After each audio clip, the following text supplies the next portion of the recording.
Today we are going to be going through the steps on how to relocate to Salem, Oregon, or anywhere in the surrounding areas. This is basically the step-by-step tutorial, you could call it. I've written out in the note section of my phone 7 important steps. These are the first starter things you're gonna wanna know to get started. If you're new here, welcome. My name is Mariah. Hello.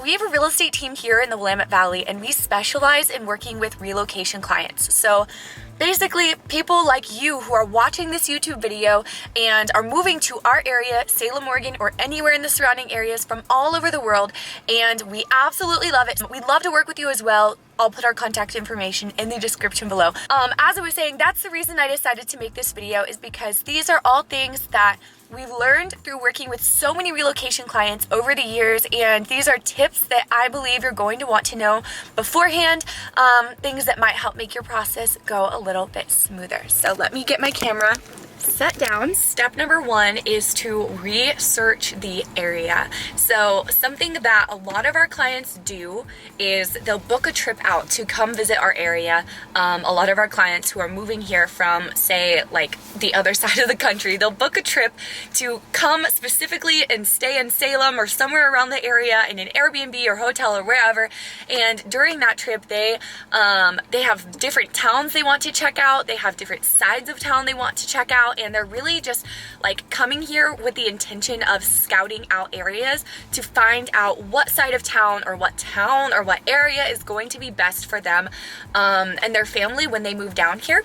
Some of our clients do this a year before they're ready to move, and some do it the weekend before they start house hunting. So it really depends on, your availability, and you certainly do not have to do a trip like this. I know not everyone is able to, and many of our clients do not do a trip like this. They actually never come to our area or have ever seen our area until after they close on their home. So you definitely don't have to do this to have a successful transaction and relocation transition or whatever. But if you're not able to, then just doing your research by watching videos like these ones online, using Google Maps to kind of just see where everything's at, doing your research that way can be helpful and go a long way as well. Step number 2 is to find a real estate agent who works with relocation clients. This is something that might sound obvious, but you really don't want to just go on Zillow and choose the first real estate agent you see, because most real estate agents, I would say, are not specializing in relocation clients, and a lot of them have never even done home shopping for buyers completely virtually. And so this is something that you're going to want to work with someone who's done this many times before and has systems in place to make the process go as smooth as possible for you and knows what things to look for. So choosing a realtor to work with, whether it's us or someone else, make sure that they know what they're doing as far as working with a relocation buyer goes. Step number 3 is finding a great mortgage lender. I have seen a mortgage broker save a transaction or cause a transaction to be really drug out and when it shouldn't have been. And so choosing the right lender for you is really important, and it can really make or break a deal. We do have a couple of lenders that we use ourselves personally that we always recommend to our clients, and I always want clients to know we don't get any kind of kickback or referral fee or anything. There is nothing in it for us at all when we refer these lenders to you, or even we have an amazing home inspector we love working with because he does such a great job and our clients are always so happy with him, but we don't get any sort of kickback for it. I never want clients to think that I'm sending them these referrals or vendors to use because there's something in it for me, because that's not the case. We simply just want you to have the best possible transaction, and we want things to go as smoothly as possible for you, and I just know how important these vendors are, choosing the right one. So choosing the right lender is going to be such an important thing. If you need a lender recommendation or any other vendor recommendation, shoot me an email. My contact information is in the description below for our area, of course. The next step is to explore housing options in your area. So what that means is, what are the options as far as, are you going to want to buy a duplex, a condo, a single family home, a townhome, a manufactured home in a park on its own land?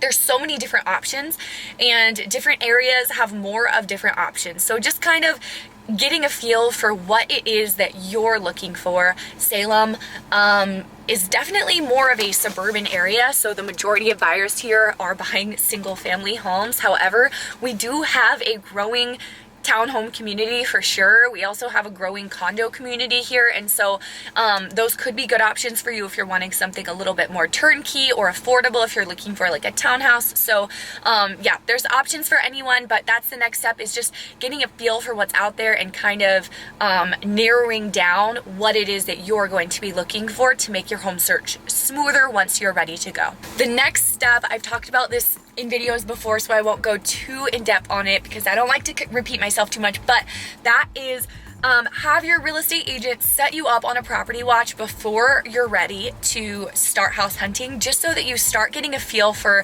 what prices are, like what you can get for each price point there, or what things are listed for. Of course, what they're listed for and what they sell for are two different things, but you can get a feel for like what things are listed for in different areas, what type of housing is available, and I really just think that this helps make the whole process go a lot smoother when you go into it a little bit more informed, knowing what is on the market or what has been on the market recently. The next thing you're going to want to do is to take action on your current property. So what I mean by that is you have a decision to make. Decide whether you want to list your property for sale, keep your property and rent it out, or keep it as an asset, or whatever. We've worked with clients in every situation where we've worked with plenty of buyers who needed to sell their home before they can purchase here, so their purchase here was contingent on their home selling.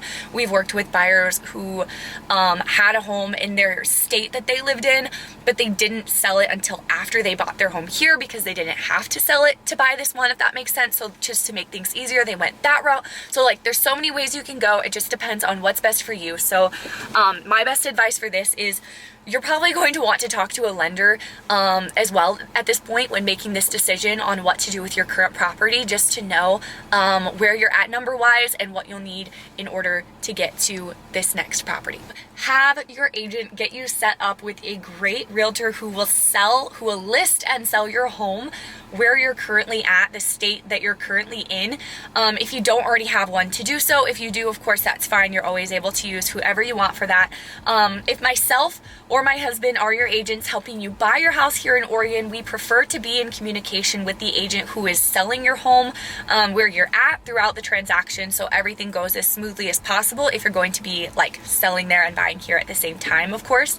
Like I said, you certainly don't have to choose an agent that we send you, but it does help with communication, and if you would like a recommendation, we're happy to help. If not, you know, choose someone and use whoever you prefer. The last step, number 8, I just added this one, is to share this video with a friend or family member who is thinking about moving to Oregon, and subscribe to this channel for more videos like this one. I will see you guys next time.